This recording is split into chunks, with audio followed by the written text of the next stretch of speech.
ഒരുപാട് അർത്ഥങ്ങളുള്ള വൈകാരികമായ വാക്കാണ് അമ്മ. ഒരു കുഞ്ഞിന്റെ ഇഷ്ടാനിഷ്ടങ്ങളും ശാരീരികവും മാനസികവുമായ പ്രയാസങ്ങളുമെല്ലാം അമ്മയോളം മനസ്സിലാക്കാൻ മറ്റാർക്കാണ് സാധിക്കുക? പുണ്യമാണമ്മയെന്ന് ചൊല്ലി പഠിച്ചവരാണ് നമ്മൾ.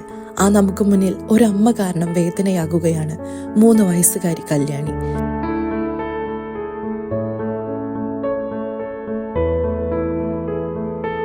കൊന്നതാണ്, അതും പുഴയിലെറിഞ്ഞ്. നൊന്തു പ്രസവിച്ച കുരുന്നിനെ എങ്ങനെയാണ് സ്ത്രീയെ നിങ്ങൾക്ക് കൊല്ലാൻ സാധിച്ചത്? ഒരു പൂ പറിക്കുന്ന ലാഘവത്തോടെ നീ അതിനെ പുഴയിലേക്ക് വലിച്ചെറിയുമ്പോഴും അവൾ അവസാനം വിളിച്ചിട്ടുണ്ടാവുക അമ്മേ രക്ഷിക്കണേ എന്ന് തന്നെ ആയിരിക്കില്ലേ? മകളെ, നീ ഒരു മാലാഖയാണ്.